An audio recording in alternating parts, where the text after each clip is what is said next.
দেরি হলেও সকলকে রাখি বন্ধনের শুভেচ্ছা জানিয়ে শুরু করছি আজকের ব্লগ।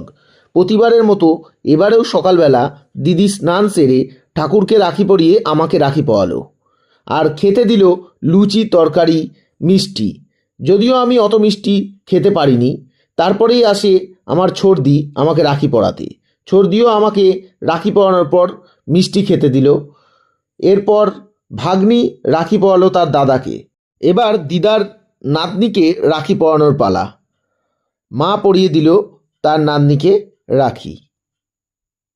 শেষে ননদ ভাজ দুজনে দুজনকে রাখি পরিয়ে বন্ধনে আবদ্ধ হলো। দিদি রাখির সাথে সাথে লটকানো পরায় আমার বউকে।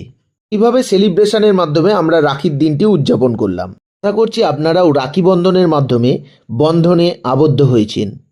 ধন্যবাদ সকলকে। যদি ভিডিওটি ভালো লেগে থাকে তাহলে অবশ্যই লাইক, কমেন্ট এবং শেয়ার করে দেবেন।